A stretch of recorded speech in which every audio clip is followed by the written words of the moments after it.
Okay, picture this. You've just finished a 3D print, right? Maybe something that looks a bit like a little insect or, I don't know, a worm. Okay.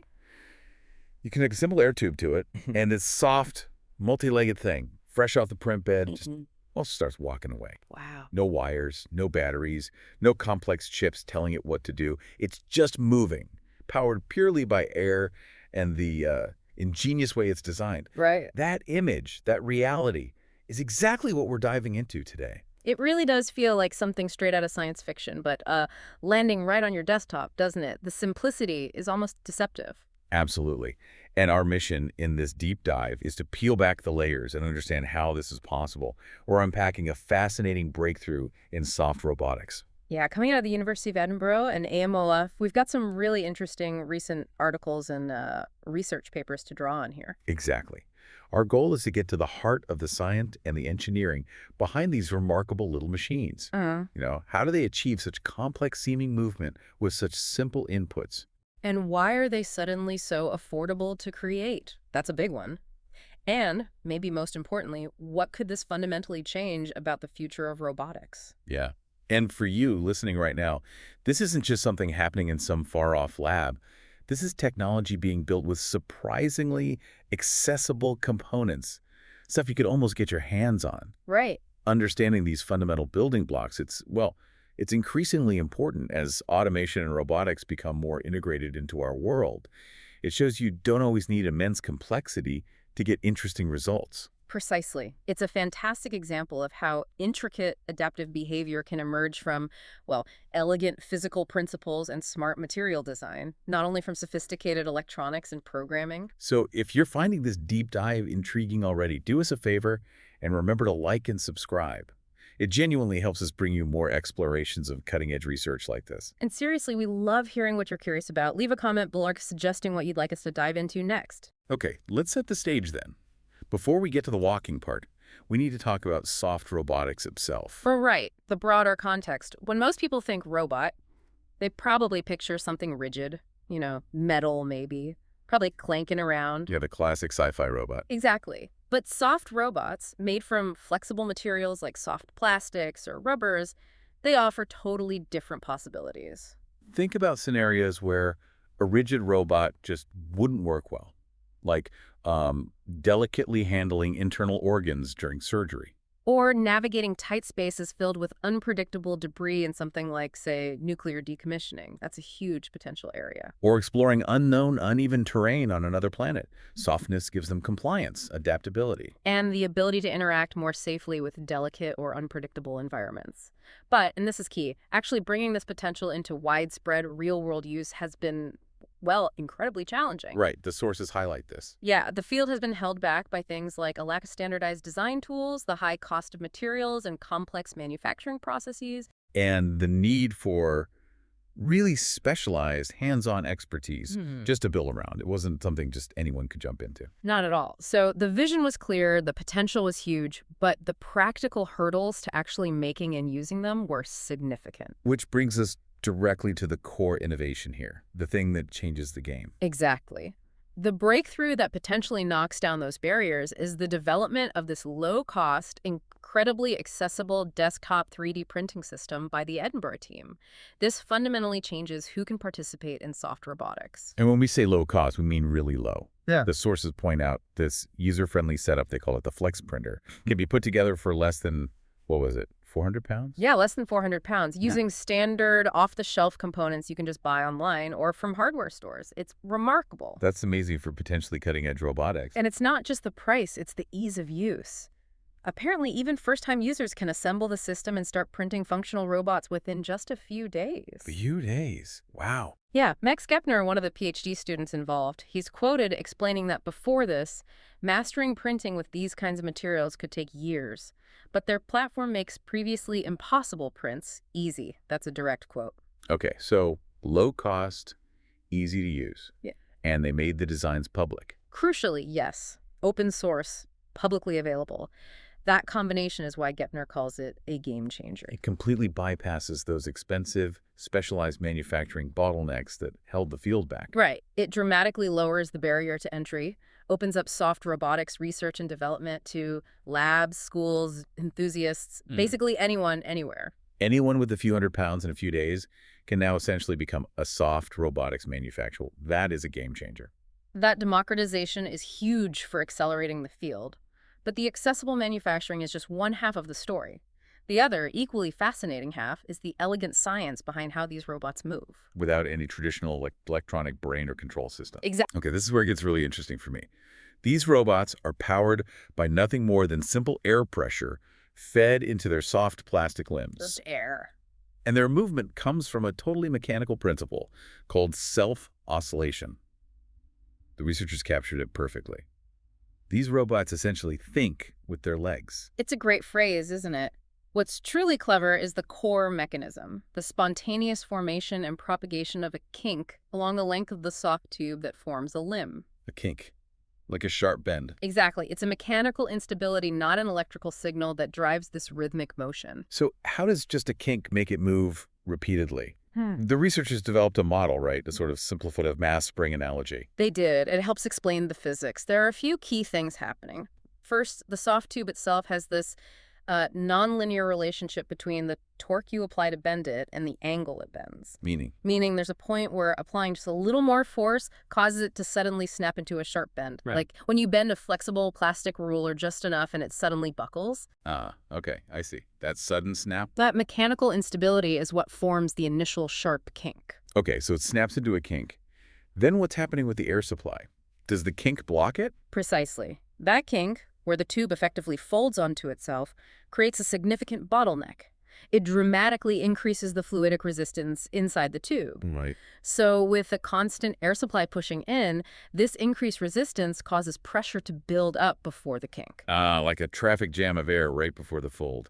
And that pressure buildup is key. Exactly. That's the second part. As the pressure builds up inside the tube section before the kink, it actually makes that part of the tube stiffer. Okay, so the pressure inflates it slightly. Yeah. Making it more rigid just there. Kind of, yeah. It increases the internal pressure, making it resist bending more. This increased stiffness changes the mechanics. It now requires more torque, more force to form or unform a kink in that now stiffer section. So the kink can't easily undo itself where the pressure is high. Right.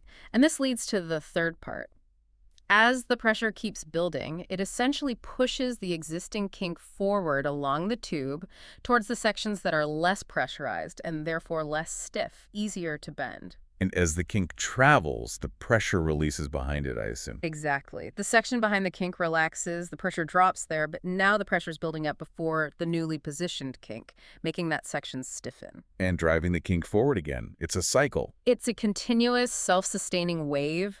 A wave of mechanical instability and fluid dynamics traveling down the limb, powered solely by the constant air input. It's really elegant. Wow. And you can link legs together. Yes. And the beauty is you can fluidically couple multiple limbs, just connect them to the same air source, and the physics of the system will often synchronize their oscillations naturally. So we start moving together. Yeah, allowing for coordinated gaits like walking or hopping, all emerging from this passive mechanical design. No central controller telling each leg when to move.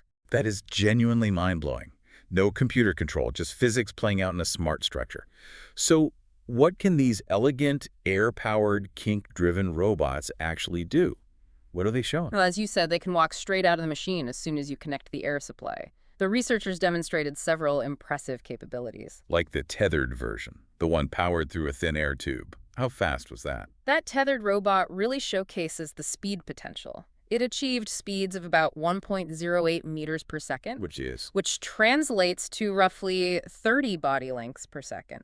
That's incredibly fast for a soft robot. 30 body lengths a second. Wow. Yeah, it's comparable to some of the fastest soft robots out there, ones that rely on much more complex external electronic control. But this one does it with its own internal mechanical sequencing. It also achieved a very high Froude number, which is a metric for locomotion efficiency, around 20.6. Very efficient for its speed. Okay, speed is one thing. Impressive speed. What about something more practical, like an untethered robot carrying its own power? Did they make one? They did. They built an untethered version as well, carrying tiny onboard pumps and a battery.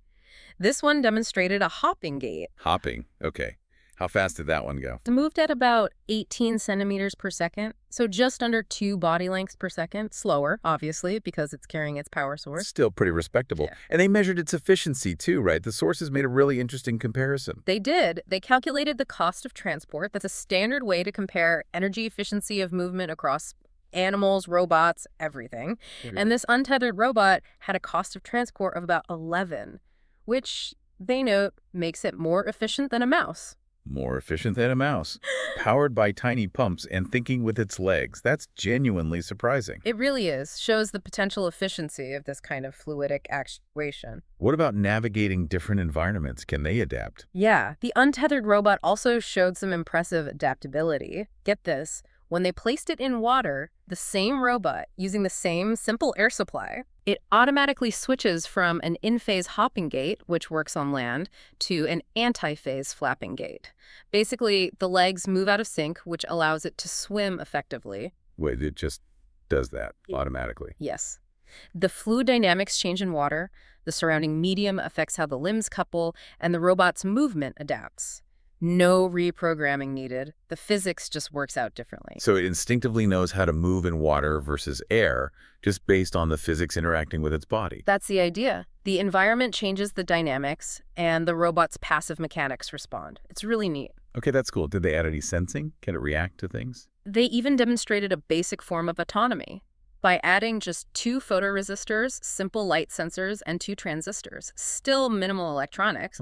The robot could detect a light source and steer towards it. It showed it could navigate autonomously towards a target, even compensating for minor imperfections in its manufacturing or external disturbances by adjusting its movement. That adds a whole new layer.